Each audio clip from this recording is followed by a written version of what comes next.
The Hiawatha Woodturning Club is an affiliate club of the American Association of Woodturners.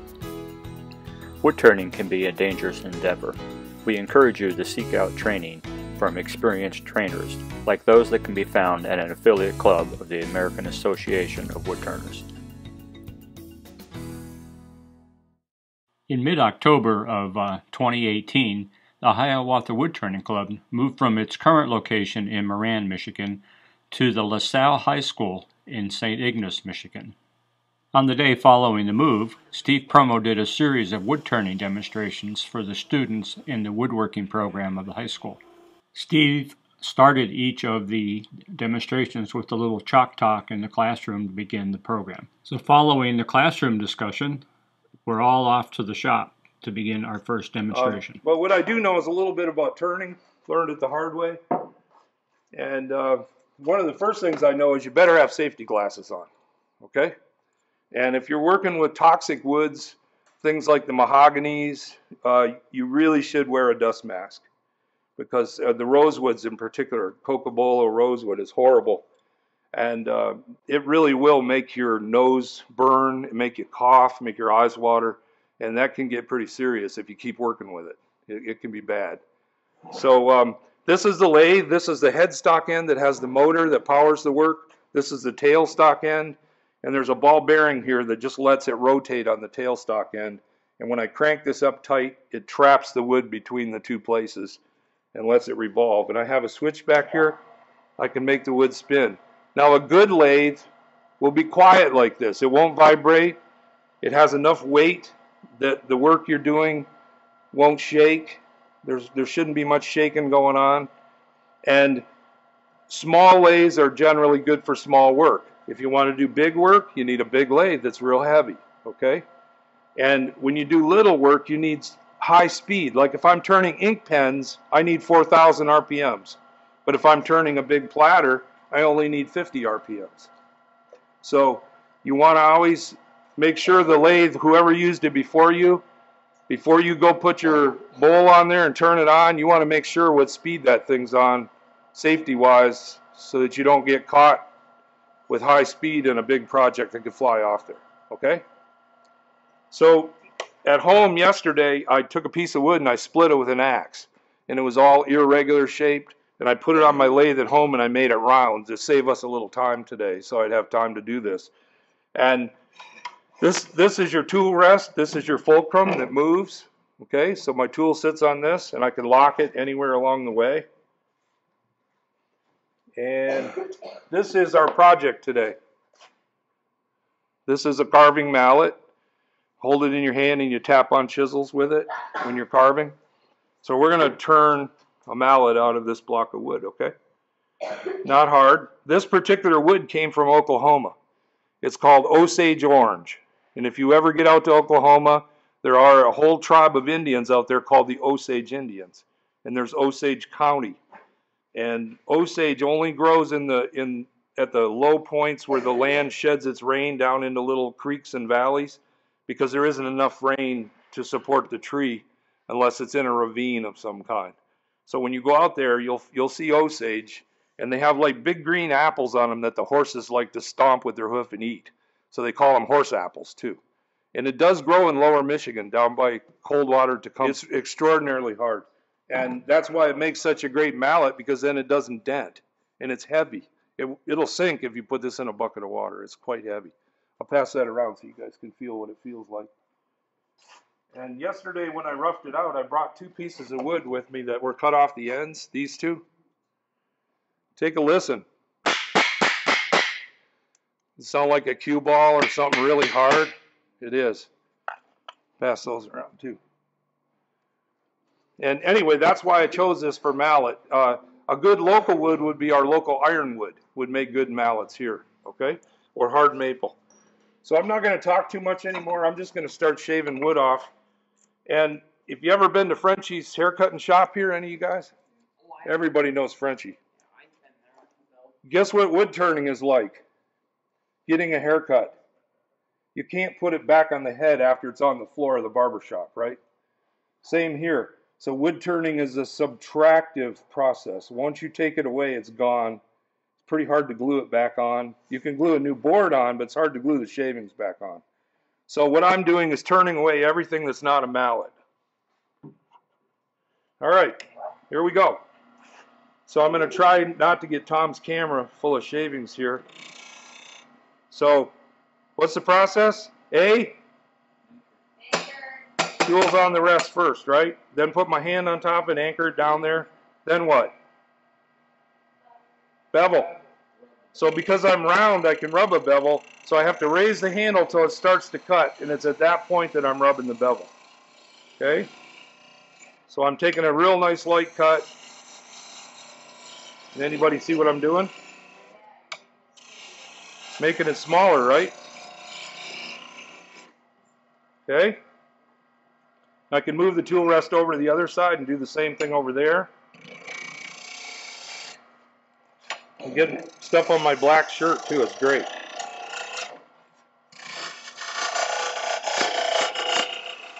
Now I can take a heavier or lighter cut based on how hard I push.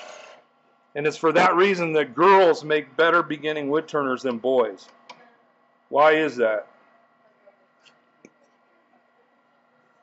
Why do you suppose it is? I've trained lots of women to turn, I've trained lots of men. Why do the girls do better? They're patient, and they don't push as hard. If a tool's dull, they don't just keep pushing it in there hoping it's going to cut by using more force. They stop and look at it and try to figure it out. And they're also more aware of shapes than guys are. Women just sort of notice shapes better. They notice more things in their environment, I think. Might be the old hunter-gatherer. Guy goes out to slay the woolly mammoth, and the girl's looking all around for mushrooms and berries and every other thing in the whole environment. So I don't know if there's any truth to that or not, but the girls I've worked with are more sensitive to the nuances of tool control and how to present the tool, and they know when it's dull and just push harder. So I'm getting a pretty smooth surface. I see little tool marks on there, but not bad. So we're going to shave some more off here.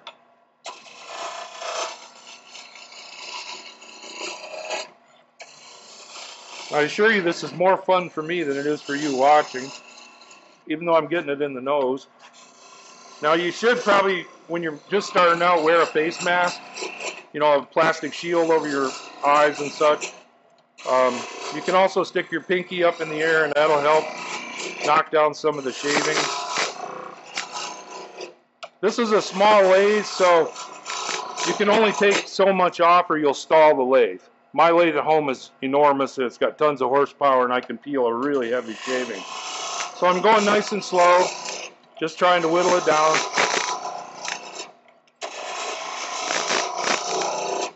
That's probably about the size I want for the fat end. So we'll move over and take some more off. Then we'll make the skinny end.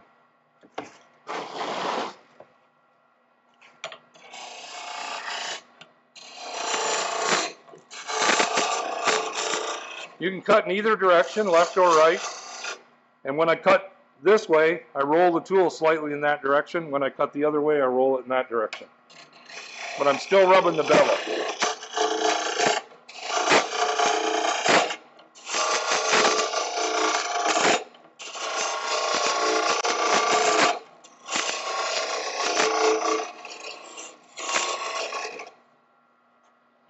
A little bit more on the end here, and then we're going to make the handle.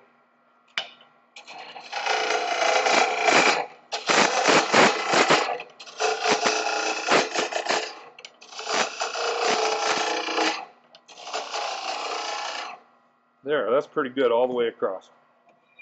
Now, as far as the handle goes, if I shut the lathe off, a lot of times you can turn away beautiful things if you don't remember to shut the lathe off and take a look now and then, because you can't really see the wood.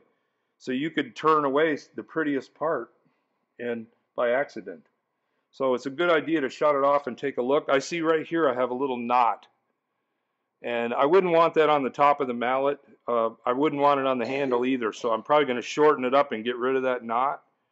But I think I'll make this the handle end, and this will be the business end that hits the stuff. So right in here I want to hollow it out a little. And there is a tool for cutting off. I don't know if I remember to bring it here. Yeah, here we go. This is called a parting off tool, and it's strictly made to cut things off. You guys see that? I'm not sure which one I'm on here, Tom. There we go. So this one is the one that will let me cut off the end. I just push it straight in.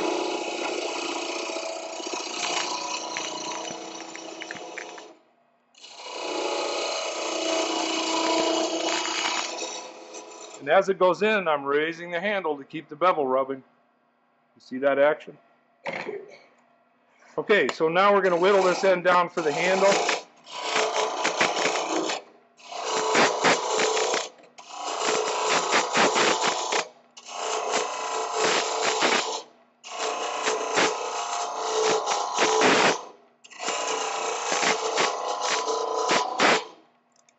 You can make two-piece mallets also that would have a separate handle from the block of wood that you smack with, and you would drill a hole.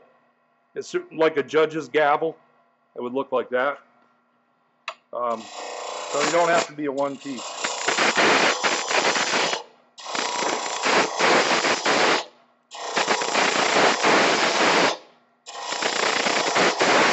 Remember I said we're cutting downhill on spindles?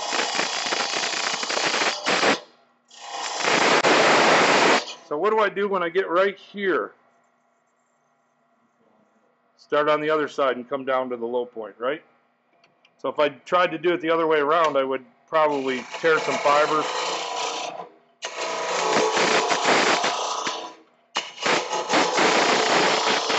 You guys are catching on.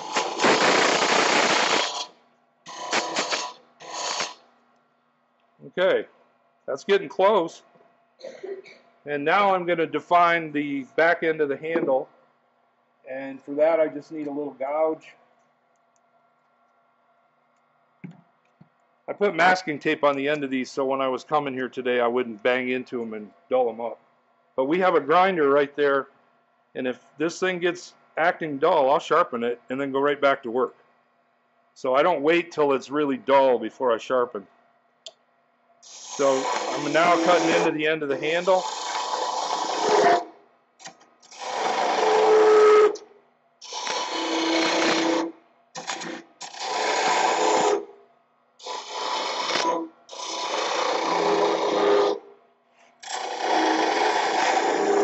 Like that.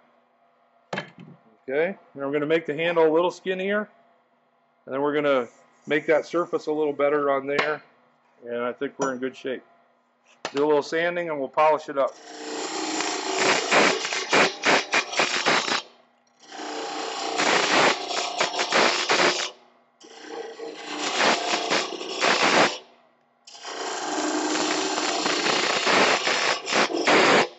How skinny should this handle be?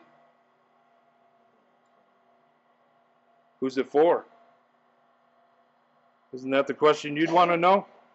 If you're making one of these, does it fit my hand or does it fit the person I'm making it for?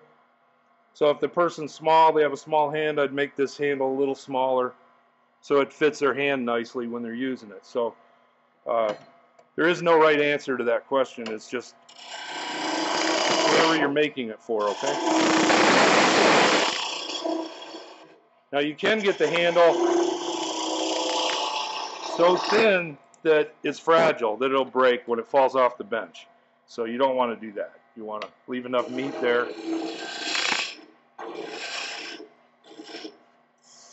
That's pretty nice. See how we're coming.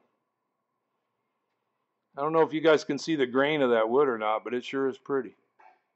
Can you see it?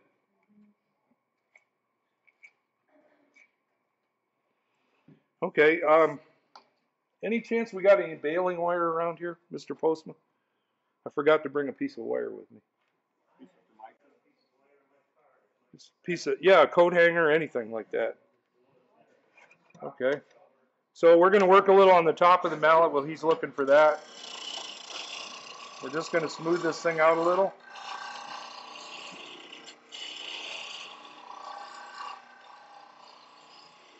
like that. And then we're going to round this top end of the mallet off. Now, if this mallet sits like this on the bench, the fat end down, what do you think that end should look like? Should it be flat? Or should it be inward a little or outward a little? Take a look at the one that's going around. What's it like on the bottom? Where it sits on the bench, if you just set it up. Yeah, what's it look like? Is it round? Slightly rounded, outward, right? I personally think it should be slightly rounded inward a little bit, a concave, so it sits nice. But if you set that on the table saw, what happens? Turn it right side, other side down, the fat end down. There, does it stand up? Oh, thanks, Ralph. So, yeah. So it's not too bad, right? So if this end is either flat or slightly rounded, either way, it's not going to matter too much, as long as it's heavy enough to do that. So we're going to round it and not worry too much about that.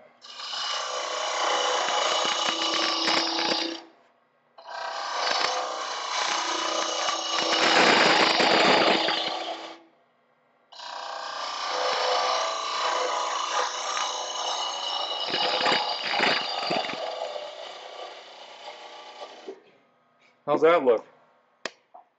You begin to see the end? Looks pretty good. Okay, I kind of like the size of this handle. Could be a little smaller, but I think now is time for some decorations. You see on that one all those black lines? Okay. I was hoping I'd get to burn myself. Okay, so that one's got a black line about right here. I'm going to make a little nick. It's got another one there. I'm going to move down to the handle. What's it got on there? On the end of the handle, it's got about 5 or 6 of them. There's 1, 2, 3, 4, 5, 6. And Mr. Postman brought us a piece of wire. So if we just hold the wire on there, it burns the wood. We get to decorate it. Pretty cool, huh? Obviously, you don't want to touch the wire.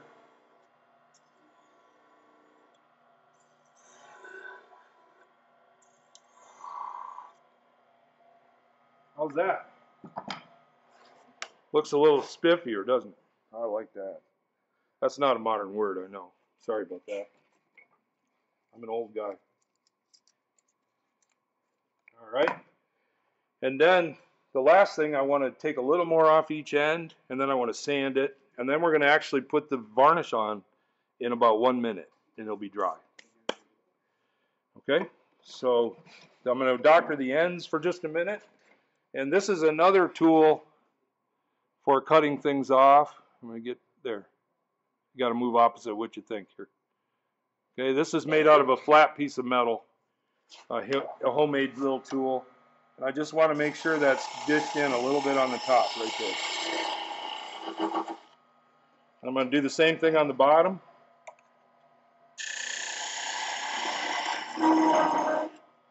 And now we're going to sand just a little bit. I don't want to sand a ton, but it's pretty smooth already. You guys probably don't know about this sandpaper. This comes from Germany. It's probably the world's finest sandpaper I've ever used. It's called Klingspor, and it outlasts our sandpaper 10 to 1. And you can tear it into strips because it has cloth on the backside. And it's ultra flexible, so you can wind it up to get in tight places when you're turning. And you can use it for all of our machines in this country. So, just a quick once over. If this was a piece of fine art, I would really want to take my time sanding it, and I would want to make sure there was no sanding scratches and all that. But this is going to be a tool that sits on our workbench. It's going to get knocked on the floor. It's going to get beat on chisels. There's no point of really going crazy making this ultra smooth.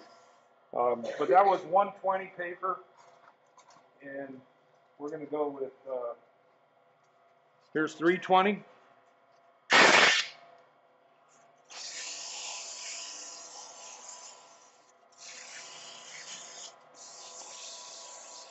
You can put your hand underneath the sand too, but then the dust comes in your face. So if you hold it on the top, the dust goes down and away from you. Okay, like that. 320. And then last of all is steel wool. This is 4-0 steel wool. And a steel wool is unique because when you hold it on spinning wood, it burnishes the wood fibers. So if you were to look at this wood under a microscope, you'd see all kinds of little bristles sticking up. And this knocks the bristles off. And it also warms it up a little bit, and then the oils come out of the wood, especially oily wood like Osage orange. And it literally polishes the wood. Can you see that part I just did versus the other part, how much shinier it is?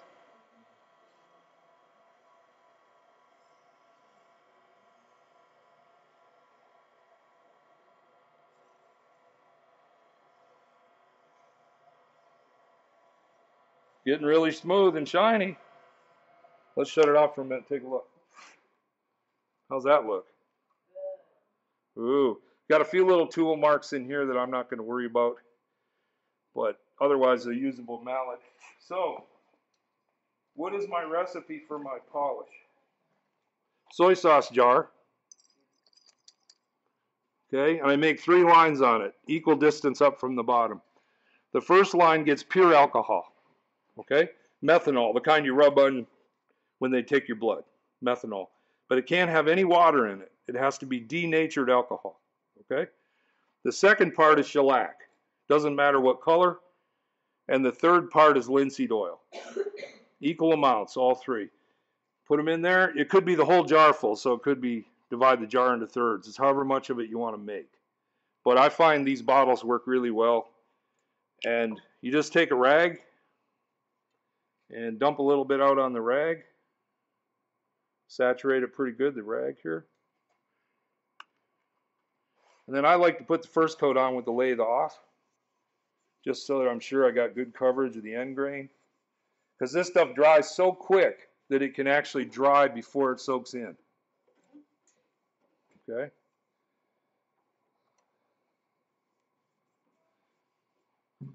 All right, one more little splash, and then we'll turn on the lathe and dry it. And it doesn't take much friction. The oil in there is a lubricant. The alcohol flashes off and leaves the shellac behind, and the heat dries the shellac. Can you see it getting shiny?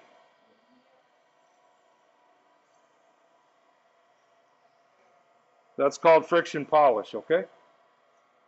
And it was used by hand on the world's finest violins like Stradivarius have 40 or 50 coats of hand-rubbed shellac-based friction polish on them. Because you can build it, and it dissolves the previous coat and anchors in with it.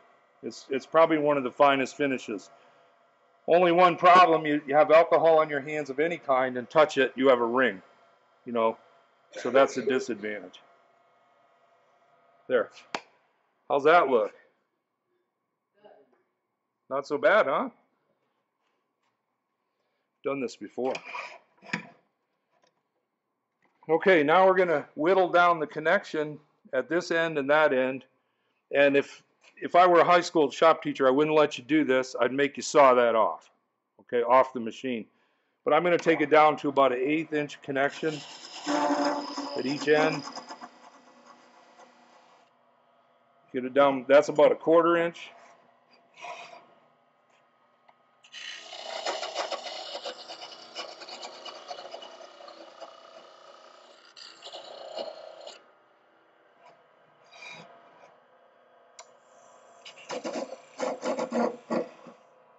That's probably all we're going to do.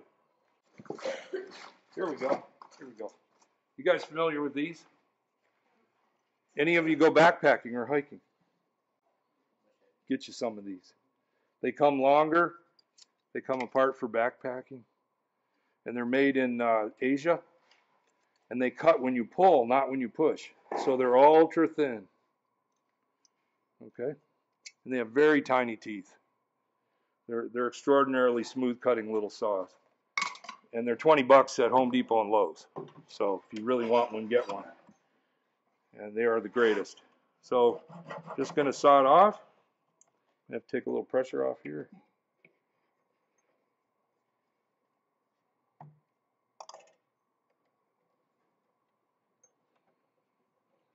go. Only thing is we don't want to run our saw into metal, right?